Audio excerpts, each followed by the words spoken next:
ఎన్నికలతో సంబంధం లేకుండా ప్రజలకు ఉపయోగపడే కార్యక్రమాలు చేపట్టిన ప్రభుత్వం వైఎస్ జగన్ ప్రభుత్వమేనన్నారు రెవెన్యూ మంత్రి ధర్మాన ప్రసాదరావు.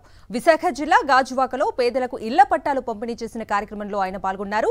అవినీతికి తావు లేకుండా సంక్షేమ పాలన అందిస్తున్న ఘనత ముఖ్యమంత్రి జగన్దే అన్నారు. మళ్లీ జగన్నే ముఖ్యమంత్రిగా చేసుకోవాలన్నారు మంత్రి ధర్మాన ప్రసాదరావు. ఎలక్షన్తో ముడిపెట్టినటువంటిది ప్రభుత్వం కాదు ఇది. ఎలక్షన్తో ముడిపెట్టింది ముందున్న ప్రభుత్వం.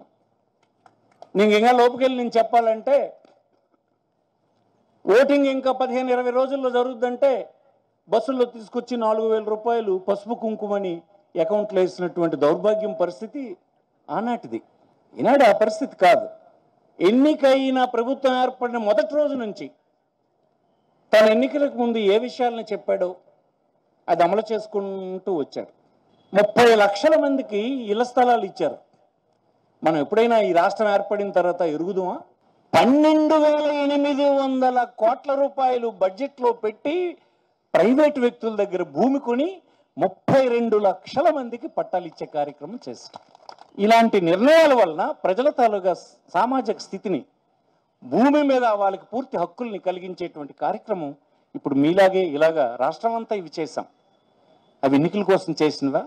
లంచాలమయమైనటువంటి వ్యవహారాన్ని మళ్ళీ తేగలడా ఎవడైనా? తేలేడు. ఇంకో ప్రభుత్వం ఎప్పుడైనా వస్తే ఈ సాచురేషన్ కాన్సెప్ట్ని తీయగలడా? తీయలేడు. ఇంకో ప్రభుత్వం ఎప్పుడైనా వస్తే ఈనాడు సమాజంలో అధికారం ఇచ్చినటువంటి ఎస్సీ, ఎస్టీ, బీసీ, మైనారిటీస్ ఇట్లాంటి సెక్షన్స్కి అధికారం ఇచ్చి ఆయన హోదా పెంచాడు, వారి ఆత్మవిశ్వాసాన్ని పెంచాడు. ఈ ప్రభుత్వాల్లో చట్టాల్లో మాకు కూడా భాగస్వామ్యం ఉందన్న కాన్ఫిడెన్స్ నింపాడు. ఎవరైనా దాన్ని మార్చగలరా? రేపొద్దున్న మారిస్తే ఉండగలరా?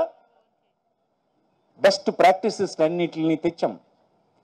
కొత్త కొత్త విధానాల్ని అమలు చేసి ఎవరూ మార్చలేనివి తెచ్చాం.